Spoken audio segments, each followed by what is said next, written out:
महोदया, मुझे यह बताते हुए काफी प्रसन्नता हो रही है कि जापान के प्रधानमंत्री हमारे देश में आए और उन्होंने यहाँ की इंफ्रास्ट्रक्चर को के बारे में चर्चा करी और निष्कर्ष निकाला कि वे अपने देश से कुछ एक्सपीरियंस इंजीनियर को हमारे देश में भेजेंगे और वे यहाँ के काम करेंगे। और महोदया, बात नहीं सिर्फ एक ट्रेन की, तो मैं बता दूं कि आज हम एक ट्रेन चला रहे हैं, कल हम 10 ट्रेन चलाएंगे और उसके अगले बाद हम 100 ट्रेन चलाएंगे। महोदया, यह झूठ नहीं, यह मैं सच कह रही हूँ। महोदया, जब इस ट्रेन को चलाया जाएगा तो वो मुंबई से अहमदाबाद के लिए चलाया जाएगा, जो कि हमारी इंपॉर्टेंट कॉमर्शियल सिटीज में से एक है। महोदया, जिससे कि एक इकोनॉमिक कॉरिडोर बनेगा और उस इकोनॉमिक कॉरिडोर में काफी फॉरेन इन्वेस्टमेंट होगा, जिससे कि हमारे देश में काफी पैसा आएगा और उससे जीडीपी में ग्रोथ होगी और हमारी आर्थिक विकास में वृद्धि होगी। और महोदया, बात की उन्होंने रोजगार की, तो मैं बता दूं, जब इस ट्रेन को तैयार किया जाएगा तो इसमें काफी ट्रैक्स बनाए जाएंगे और इस ट्रेन की सफाई की जाएगी, तो जो हजारों करोड़ों व्यक्ति जो सड़कों पर ऐसे ही गिरे रहते हैं बिना रोजगार के, उन्हें भी तो इसमें रोजगार मिलेगा कि नहीं मिलेगा? कृपया कर बैठ जाए, संसद की गरिमा बनाए रखें। ट्रेन को सफाई करने में भी लोगों को रोजगार दिया जाएगा। महोदया, जब कि यह ट्रेन इतनी महंगी है तो इसके स्टेशन भी कम होंगे, जिससे कि इस ट्रेन के अंदर ही खाने की व्यवस्था, टॉयलेट की व्यवस्था, कपड़ों की व्यवस्था की जाएगी, तो इसमें भी तो रोजगार मिलेगा मिलेगा जाएगा।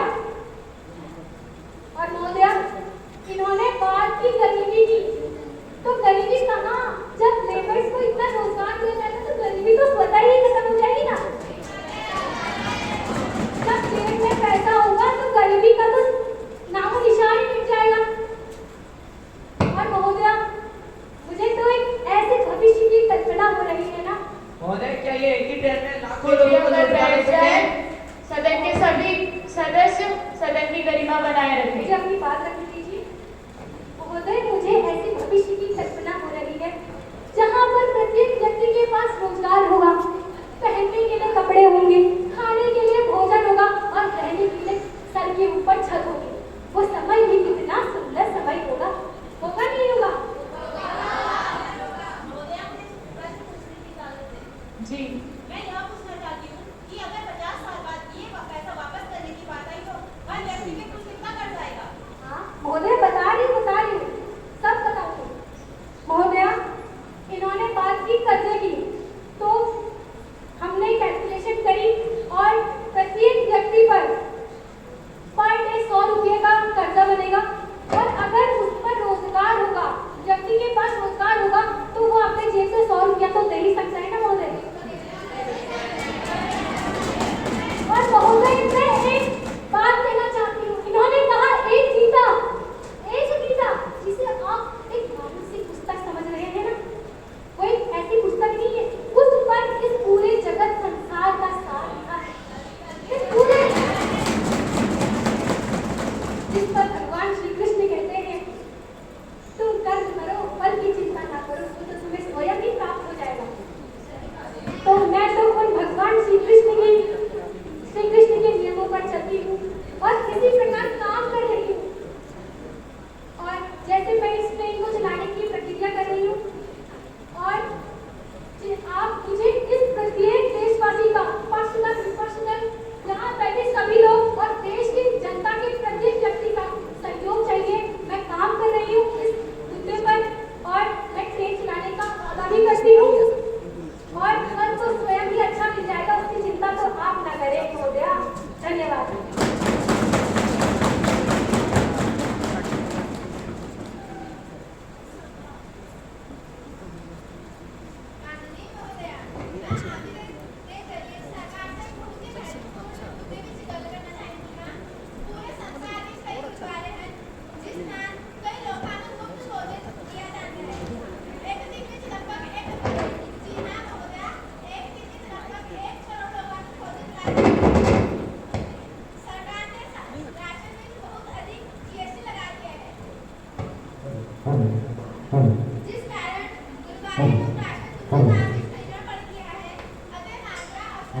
अनुसार कम हो रही है। मेरा पहला प्रश्न ये है कि इतना अधिक जीएसटी किस कारण किया है, क्यों लगाया है? मेरा दूसरा प्रश्न ये है कि जब हमारे देश से अनेक देशों में प्राकृतिक आपदा जैसी घटनाएं हुई हैं, क्या गुरुद्वारा कमेटी ने मुफ्त भोजन दिया जाता है? इस स्थिति के कारण ये संभव नहीं हो पा रहा है। इस स्थिति के आगे कोई प्रावधान है? यदि प्रावधान है तो सकारात्मक क्या करें? आपके माध्यम से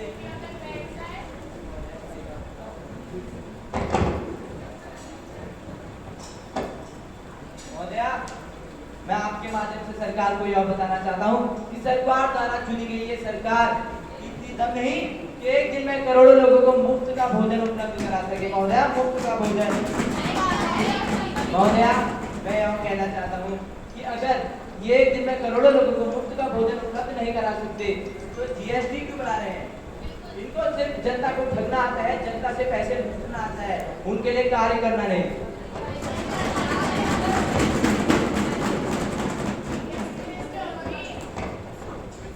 महोदया, विपक्षी दल का यह सुझाव बहुत ही सराहनीय है।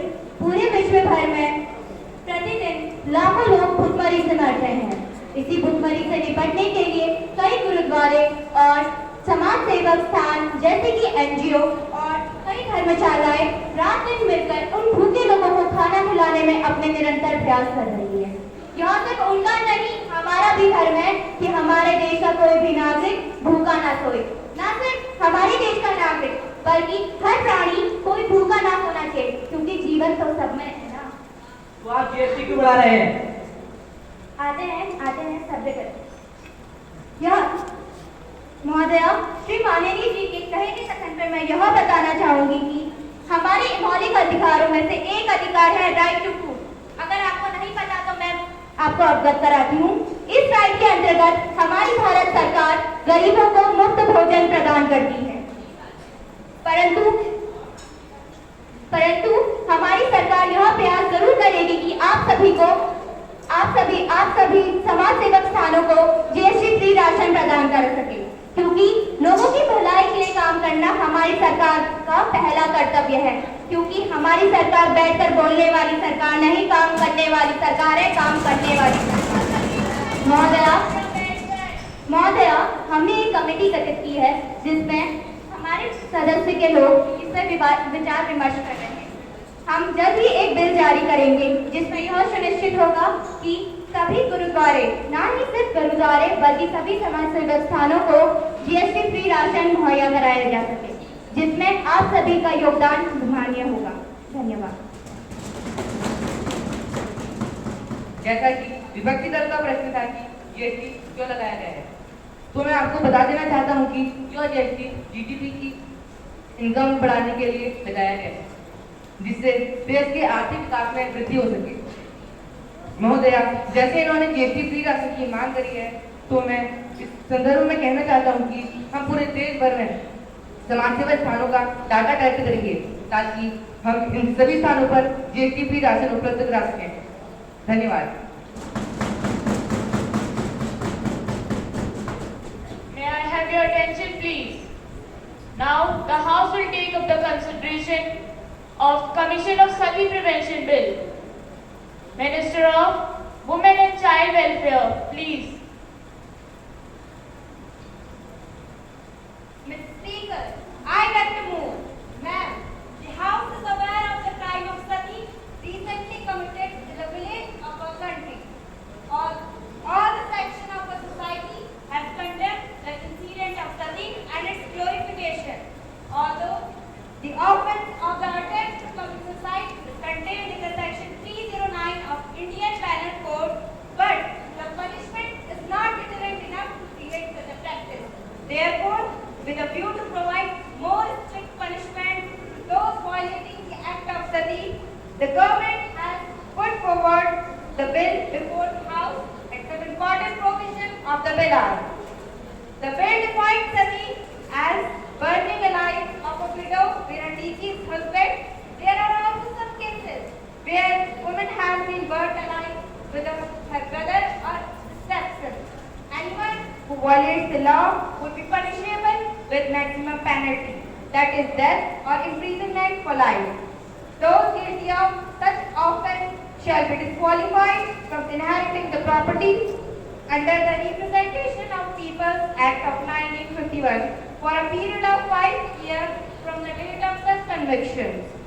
However, the one committing sati would either be under pressure or in unsound mind. We have provided that the circumstances leading to the commission of the offence shall be considered. The bill also lays down procedures for setting up special courts and appointment of the special public prosecutors. Thank you. Ma'am, I am confident that the members of the House, in respect to their party affiliation, will welcome this bill with wholeheartedly. I now move to the Commission of Sati Prevention Bill be taken into consideration. Motion moved, Ms. Chandni. क्यों त्याग करे नारी केवल, क्यों नर दिखलाए झूठा बल। नारी जो जिद पर अड़ जाए, अबला से चंडी बन जाए, अबला से चंडी बन जाए। महोदया, इस बिल का समर्थन करते हुए बड़े ही दुखी मन से मैं आपको यह बताना चाहूंगी कि आज हम एक आजाद देश तो हैं, परंतु सही मायनों में अभी हमारे देश के लोगों की मानसिकता स्वतंत्र नहीं हुई है। आज भी हमारे देश में उन पुरानी रूढ़िवादी लोगों की तरह वह मानसिकता जागरूक है। हमारे देश में आज भी ऐसी कई घटनाएं होती हैं। कुछ हाल ही में हमारे देश के एक छोटे से गांव से सती प्रथा पर आधारित एक घटना सामने आई है। मैं समझती हूँ कि सभा में बैठे सभी सदस्य इस चीज से अवगत होंगे। हमारी मीडिया ने इसकी जागरूकता के लिए, इस घटनाक्रम को लोगों तक पहुंचाने के लिए अपना बहुत बड़ा योगदान किया है, जिसके लिए हमारी सरकार ने कुछ नियम जारी करे हैं, जो यह दर्शाता है कि यह देखना हमारा कर्तव्य है कि हमारा देश उन पुरानी रूढ़िवादी संस्कृति पर दोबारा न ढल जाए। महोदया, राजा राम मोहन राय, जो एक बहुत बड़े समाज सुधारक थे, उन्होंने सती प्रथा के खिलाफ बड़ी बहादुरी से लड़ाई लड़ी, जो न सिर्फ सती प्रथा रोकना था, बल्कि उस हर एक औरत के अस्तित्व को बचाना भी था। हमें यह भी नहीं भूलना चाहिए कि कैसे उन्होंने लोगों तक शिक्षा पहुंचाई, जो लोगों को यह समझने में मददगार थी कि कैसे उन रूढ़िवादी लोगों की सोच और कर्म से महिलाओं को जकड़े हुए बैठी। ना चाहते हुए मैं कहना चाहूंगी कि आज हम उसी दौर में ढल रहे हैं, पर याद रखिए, राजा भी अकेले थे और हम इतने, चाहे तो मिलकर सब कुछ रोक सकते हैं। इसके तरफ वापस आते हुए मैं यह कहना चाहूंगी कि इस बिल पर कोई दो राय नहीं। तो मैं समझती हूँ कि सभी सदस्य जो इस सभा में संबंधित हैं, इस पक्ष चाहे वो विपक्ष के हो या मेरे साथीगण, इस बिल का पूरी तरह निसंदेह समर्थन करेंगे। आखिर में मैं बस यही कहना चाहूंगी, औरत वो नहीं जो झुक जाए, औरत वो नहीं जो रुक जाए, औरत तो वो है जो अंतरिक्ष में जाकर सारी ऊंचाइयां झुठला दे, औरत तो वो है जो हवा से चलकर आसमान चीर देती है, आसमान चीर देती है। Mr. Paras, माननीय अध्यक्ष महोदय, हमारा देश एक ऐसा देश है जहां ना सिर्फ नारियों का सम्मान किया जाता है, बल्कि उन्हें देवी की तरह पूजा भी जाता है। महोदय, मैं सत्ता पक्ष द्वारा प्रस्तावित इस बिल का समर्थन करता हूं, तो इसे महिलाओं के विकास की ओर एक सार्थक प्रयास भी मानता हूं। मगर महोदय, मैं सरकार से यह भी जानना चाहता हूं कि हमारे समाज में अभी भी बहुत सारे लोग ऐसे हैं जो इस सती प्रथा के ऊपर झूठे प्रोपेगेंडा और अफवाहों को फैलाने का काम करते हैं। महोदय, इन जैसे लोगों का काम सिर्फ और सिर्फ हमारा समाज बदनाम करना है। तो क्या सरकार ऐसे लोगों को दंड देने के लिए कोई कदम उठा भी रही है या नहीं? यदि कोई भी ऐसे कदम उठाए गए हैं तो इससे जुड़ी जानकारी दीजिए। Minister, please clear your side. माननीय अध्यक्ष महोदया, मैं उन सभी सदस्यों की आभारी हूँ जिन्होंने इस विधेयक का समर्थन किया है, व मैं उनकी भी आभारी हूँ जिन्होंने इसकी आलोचना की है व सुझाव दिया हो। महोदय, मैं आपके सुझाव को संज्ञान में लाते हुए सरकार ने यह नियम लागू किया है कि झूठी अफवाह व सती प्रथा को बढ़ावा देने वाले लोगों को कड़ी से कड़ी सजा व कारावास का प्रस्ताव रखा है, जिसे 7 साल तक बढ़ाया जा सकता है। महोदय, आपकी तरफ से पूछा गया प्रश्न शायद अब स्पष्ट हो गया होगा। मुझे अब विश्वास है कि सदन के सभी सदस्य इस रूढ़िवादी प्रथा को मिटाने में हमारी मदद करेंगे और इस प्रस्ताव को जल्द से जल्द स्वीकार करेंगे। धन्यवाद। महोदया, मैं और सभी सदस्य सत्ता द्वारा प्रस्तावित बिल के पूर्ण समर्थन में हैं और मैं सत्ता पक्ष को शुभकामनाएं देता हूं ताकि यह बिल जल्द से जल्द पास हो। धन्यवाद। The question is that this bill to provide for more effective prevention of the commission of sati and its glorification for matters connected therewith or identical thereto be taken into consideration. Those who are in favor will say aye. Aye. Those who are in against of it will say no. I think the ayes have it, ayes have it, ayes have it. The motion is adopted.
Wow, what an incredible performance.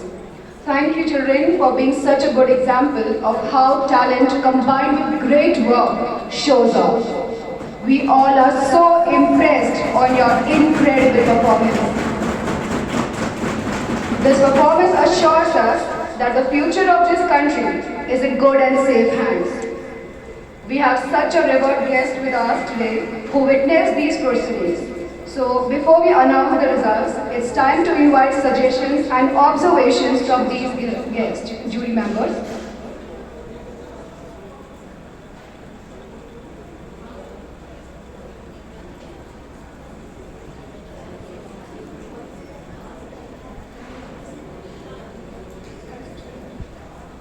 So I would like to invite BO of Tadiket, Shri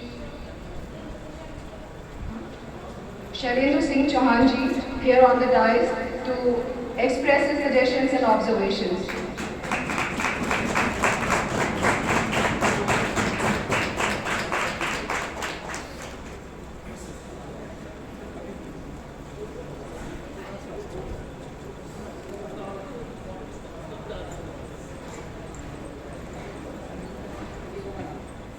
आज के इस संसद समारोह में उपस्थित हमारे माननीय सांसद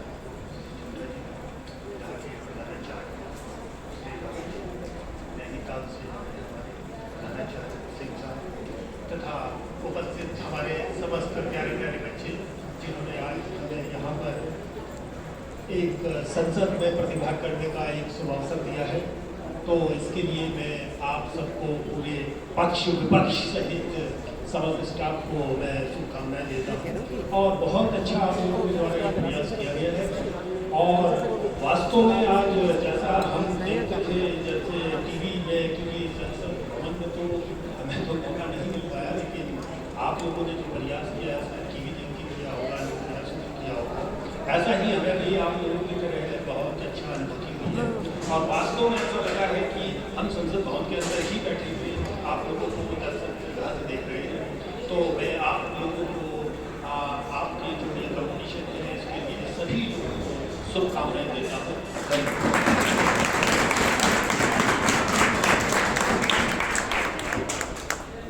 Thank you so much, sir, for your valuable words.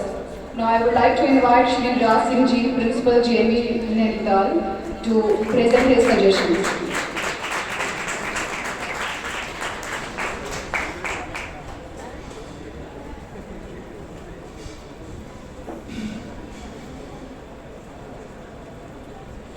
सभी को समादरणीय श्री अजय टोटा जी, सांसद पीओ सर, बैंक प्रिंसिपल और सभी गणमान्य अतिथिगण, अभी 3 दिन पहले हमने अपने यहाँ भी कराया था और मैं कंपेयर कर रहा था कि हम कहाँ क्या क्या मिस कर रहे हैं। सजेशन देने की तो अभी मेरी स्थिति नहीं है, क्योंकि इससे पहले का जो अनुभव है वो हमारे रावत सर को है। मैंने कभी नहीं कराया, ना हमारे अपने स्कूल में कराया, ना मुझे केवल और केवल जजिंग के लिए जरूर आपकी परफॉर्मेंस को देखने का मौका मिला। मुझे अभी 3 साल पहले भी कराया था ना, कोरोना से पहले, वो बच्चे पास आउट हो गए होंगे आपके, तब भी मैं आया था। तो स्टैंडर्ड प्रोसीजर्स आपने अच्छे से फॉलो किए हैं संसद में, जैसा अभी हम वीडियो के माध्यम से देखते हैं अक्सर। आपकी जो भी परफॉर्मेंस थी वो वास्तव में काफी हद तक, सर मुझे परसों ये कह रहे थे प्रैक्टिस भी हमारे बच्चों की, लेकिन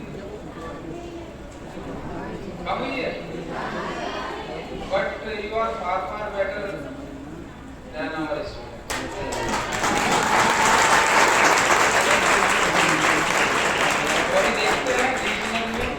पहुंचने से पहले हम और क्या इम्प्रूवमेंट अपने बच्चों में करा सकते हैं, और आपने एक पैरामीटर हमें दे दिया है कि आप आपसे थोड़ा सा बेहतर कराने की कोशिश करेंगे।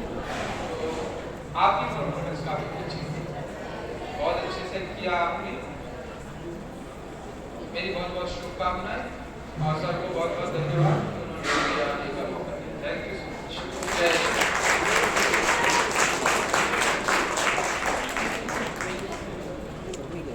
Thank you very much, sir, for your kind words. Now I would like to invite Shri Ajay Totta ji, Member of Parliament, for his kind words.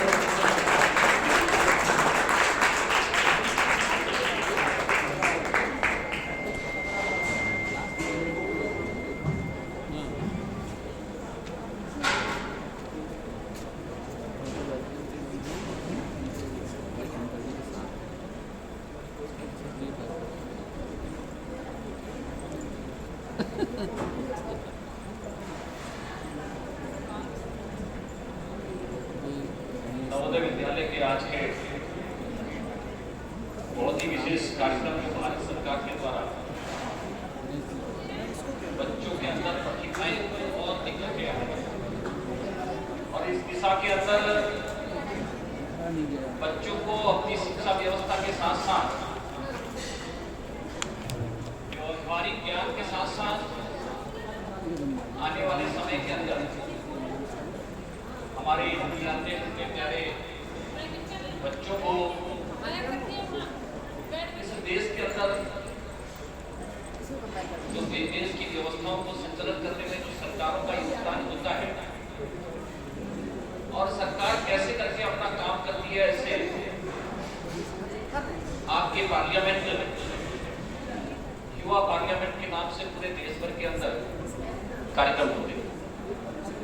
मैं दोनों ही प्रधानाचार्य, अपने इस विद्यालय के प्रधानाचार्य आदरणीय BS रावत जी को बहुत बधाई देता हूं, बहुत शुभकामनाएं देता हूं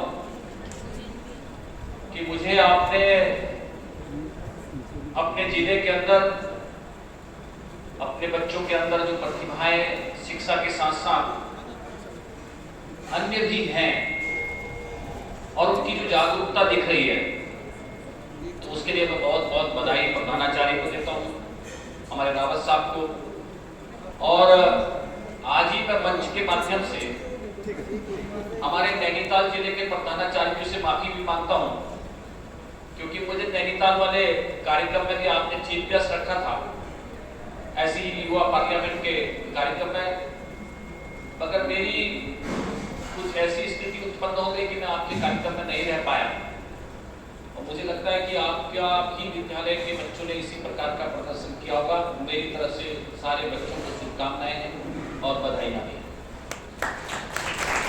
हमारे बीच में मेरे साथ में जिनको निर्णायक भूमिका रखने के लिए रखा है, ऐसे हमारे DO चौहान साहब, और यहाँ पर उपस्थित हमारे सभी वरिष्ठ कार्यकर्ता जन, महेंद्र जी हैं, आर्या जी हैं, और भी हमारे भगत जी हैं, जो भी हमारे यहाँ पर है पद पर, उनका भी बहुत अभिनंदन।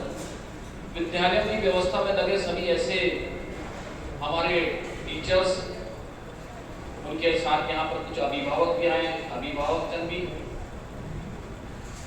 और सभी लोगों को बहुत बहुत बधाई और बहुत शुभकामनाएं। बच्चों, आपने सभी लोगों ने बहुत अच्छी भागीदारी की और मुझे लगता है कि आपके सारे प्रदर्शन को देखकर, आपके स्पीच को, आपके हाव भाव को, आपके प्रश्न के रखने के तरीके को देखकर मुझे ऐसा लगता है कि आप में काफी प्रगति थी और प्रदर्शन भी बहुत अच्छा किया। स्पीकर मैम बैठी हैं यहाँ पर, और हमारा रूलिंग्स के लोग भी और हमारे विपक्ष के भाई बच्चे भी बैठे हैं। मगर मैंने देखा कि सदन बहुत व्यवस्थित चला, व्यवस्थाओं में थोड़ा सा छोटी मोटी समस्याएं, सदन के अंदर बिजली भी चले गई, और जब बिजली चले गई तो फिर भी आपने अपने उत्साह को नहीं खोया। और आपको मालूम है, संसद के अंदर अगर बिजली चले जाए तो बिल्कुल डार्क रूम हो जाएगा। यहाँ डार्क रूम नहीं था, आप अपने कार्यों को करते रहे, तो अच्छी बात है। एक दो चीज मैंने आपके उसमें देखी कि जो मेरा अनुभव रहा है, क्योंकि मुझे मेरा सौभाग्य रहा है कि मैं पंचायतों के सदन से लेकर विधानसभा और लोकसभा तीनों सदनों में जो भारत की त्रिस्तरीय व्यवस्थाएं हैं, उन सभी में मुझे सदस्य रहने का अवसर भी मिला है। और सदन का मुखिया होने के नाते से मैं स्पीकर अध्यक्ष भी रहा हूं, और बहुत छोटी आयु में रहा हूं। जब मैं 23 ईयर्स का था, 23 साल का था, तब मैं अल्मोड़ा जो बागेश्वर जिला है उसका जिला पंचायत का अध्यक्ष भी रहा। तो मुझे सभी सदनों के सदस्यों को उस समय से देखने का अनुभव। उत्तराखंड की विधानसभा में सदस्य भी रहा और उत्तराखंड की सरकार में मंत्री भी रहा, और इसलिए प्रदेश की सरकार को चलाने का भी थोड़ा बहुत अनुभव रहा है। और इसलिए देश के सर्वोच्च सदन, अभी इससे भी बड़ा एक सदन और होता है, मगर वहां तक का जो चुना हुआ सदन है, जो लोकमत के द्वारा, लोकसभा के द्वारा चुना जाता है, उसका भी संसद का सदस्य रहा और सरकार में मंत्री के रूप में काम करने का अनुभव भी रहा। अब आप कह रहे होंगे कि आप तो लगातार सदन में हमेशा पक्ष के साथ रहे, विपक्ष में तो बैठे ही नहीं हो। मगर मैं उत्तराखंड की 2012 से लेकर 2014 तक विपक्ष में रहा, बस ये चीफ व्हिप की जिम्मेदारी भी मैंने ली। तो इसलिए कभी कभी बहुत सारे रूल्स और रेगुलेशन को पढ़ने का अनुभव भी रहा है। तो इसलिए कैसे सदन के नेता के रूप में काम करना चाहिए, कैसे सदन के विपक्ष में बैठकर भी सरकार से अपने कामों को करवाने के लिए, आम जनमानस की आवाज को बुलंद करने के लिए भी हमें काम करना पड़ता है। मैं देख रहा था कि पक्ष ने एक बिल रखा महिला सशक्तिकरण और विपक्ष ने थोड़ा बहुत विरोध करने के बाद सरकार के साथ कंधे से कंधा मिलाकर के खड़े होने कर सदन के उस प्रश्न को और बिल को प्रस्तुत करके पास करने का निर्णय लिया। ये भी अपने आप में एक व्यवस्थित सोच है।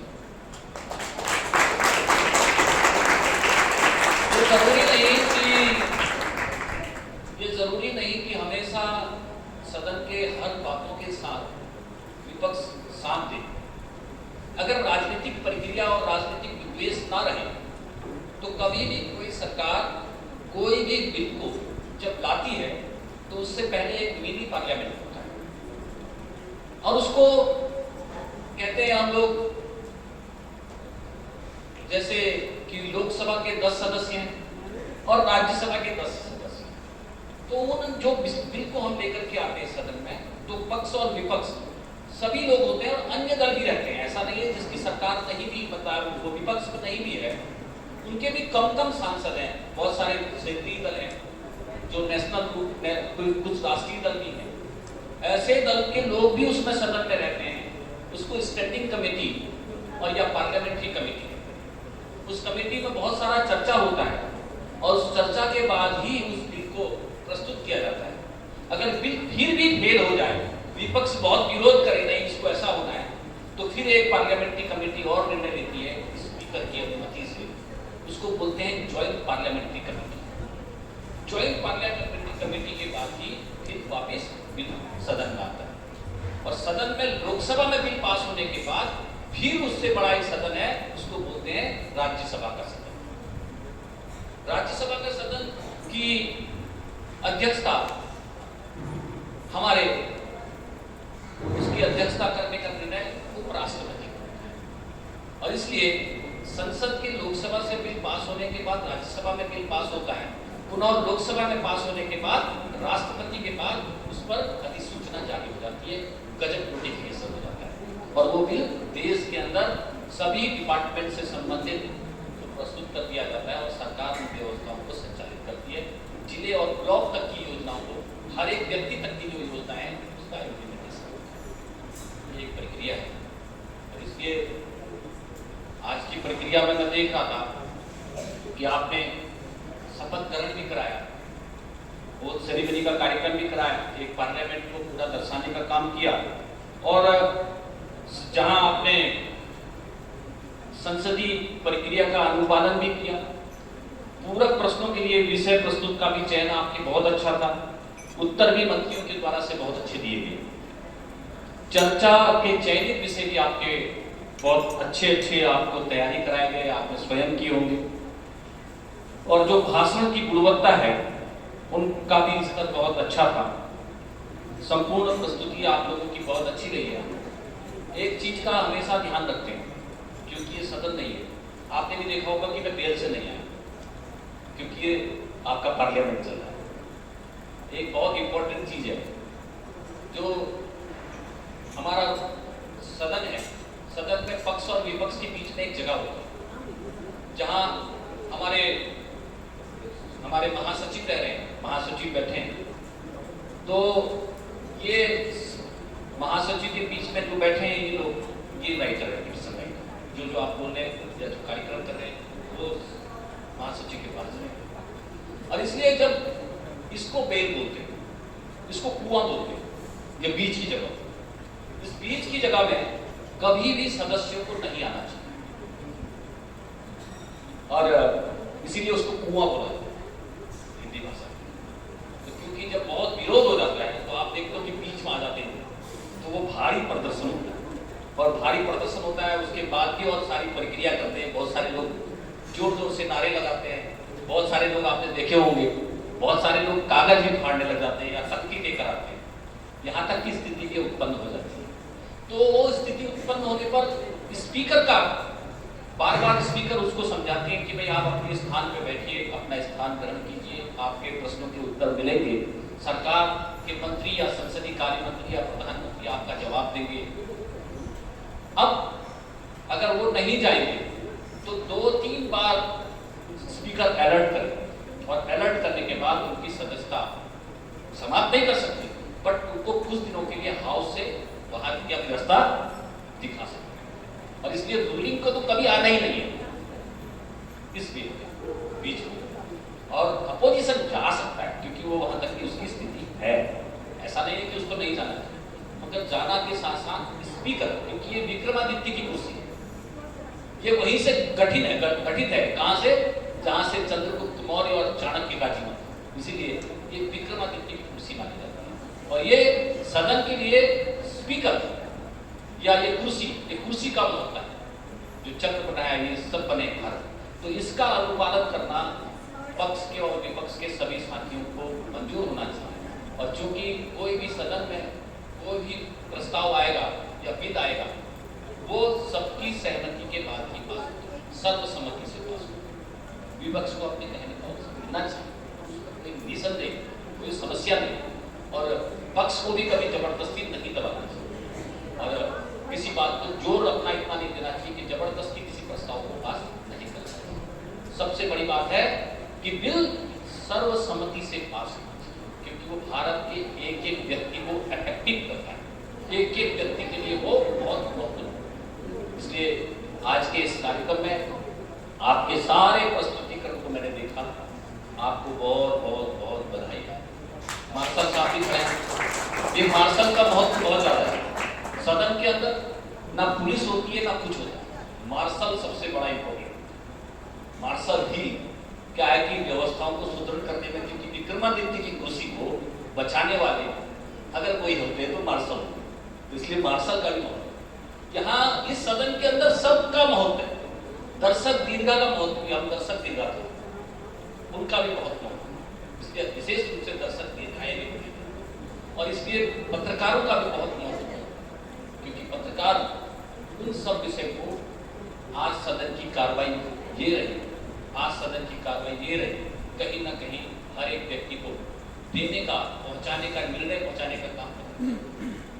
इसलिए आज के आपके युवा पार्लियामेंट के कार्यक्रम में आपको बहुत बधाई है। मेरा सौभाग्य है कि मेरे जिला और मेरे जिले से लगा हुआ जिला नैनीताल जिला, दोनों को ही 13 जिलों में ये अवसर मिला है। यहाँ से मिलने के बाद आपका रीजनल सिलेक्शन होगा, रीजनल सिलेक्शन होने के बाद आपका नेशनल लेवल में भी आपका सिलेक्शन होगा, और इसलिए मेरी शुभकामनाएं हैं कि आप नेशनल में भी आगे पहुंचे, ऐसा मेरा मानना है। क्योंकि उसके बाद आपकी कंपटीशन की व्यवस्था केंद्रीय विद्यालय में पढ़ने वाले बच्चों के साथ होगा, कहीं ना कहीं CBSE में पढ़ने वाले बच्चों के साथ, उनका भी यूथ पार्लियामेंट हुआ है। सौभाग्य से उत्तराखंड के अंदर सेंट्रल स्कूल रानीखेत का चयन भी हुआ है, और इसलिए एक सोच लो कि चयन तो आपका हो गया, मगर रानीखेत के अंदर से ही आप लोगों के आगे रानीखेत में ही कहीं ना कहीं अपने ही सहयोगी साथियों के साथ फिर आपका एक कहीं ना कहीं एक दिन और चयन प्रक्रिया चालू है।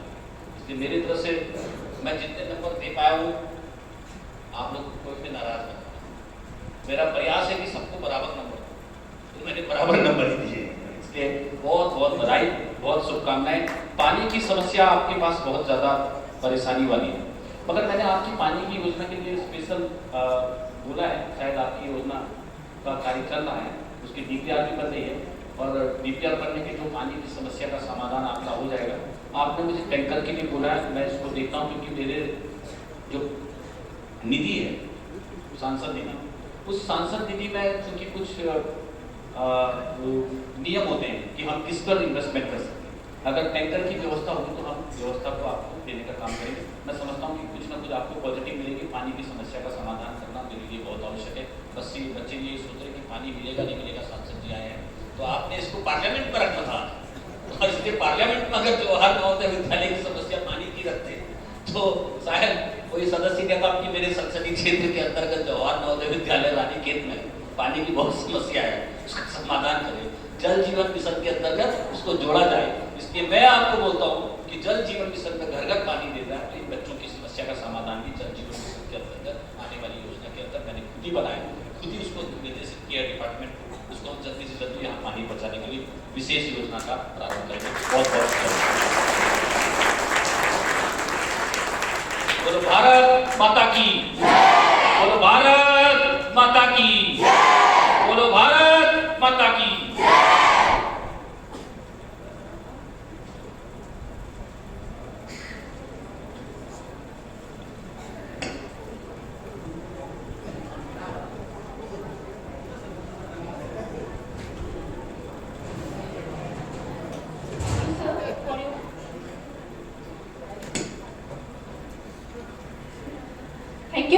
for your precious and valuable word. Now it's time to announce the result. So I'm going to announce the result. So in this 24th Youth Parliament, the first position goes to Harshit Nanwal, batch number 14. For this, I will call on the stage our chief guest, Shri Ajay Kaptaji.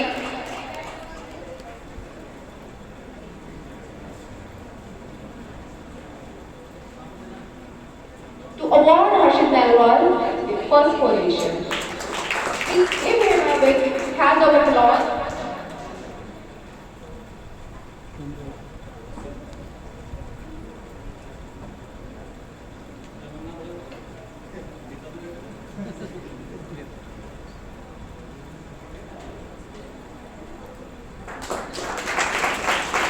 Please give him a big hand of applause.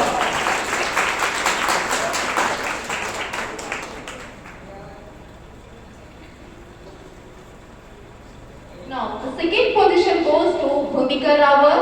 And the tie, second one is Vineet Rawat. Second position goes to Bhumika Rawat, batch number 2. Bhumika Rawat.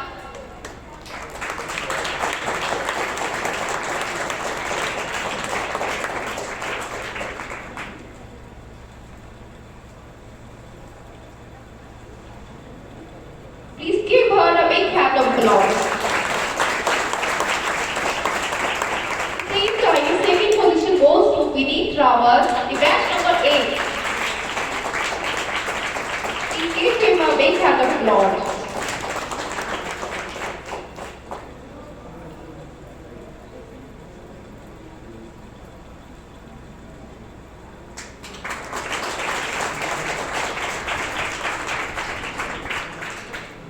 For third position, it's again a tie between the Ashu Pandey and Bhavna. Ashu Pandey, batch number 13.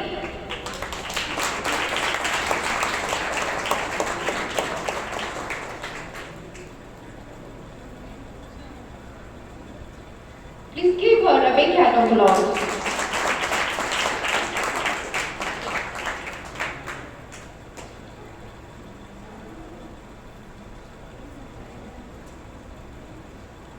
Next is Bhavna, batch number 19.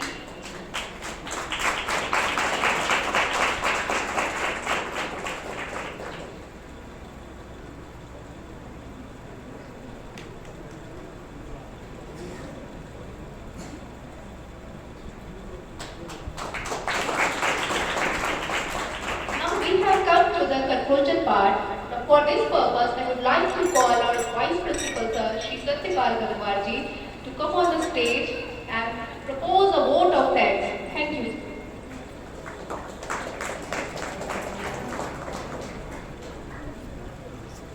सभी को सुन लिया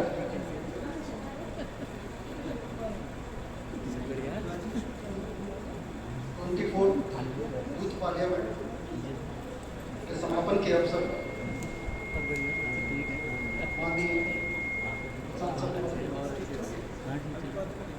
प्राचार्य जवाहर विद्यालय Nikita PO sir अन्य अभिभावकगण व अन्य सदस्य जो लोकल क्षेत्र से यहाँ जगह से आए हुए सभी को मैं धन्यवाद ज्ञापित करना चाहता हूँ। आपने अपने व्यस्त समय से समय निकालकर हम लोग के लिए समय दिया, जिससे एक कार्य बहुत अच्छी तरीके से संपन्न हो पाया। आप सभी का बहुत बहुत धन्यवाद। Thank you, sir. Now we call all our dignitaries to come on the stage for a small group photo session.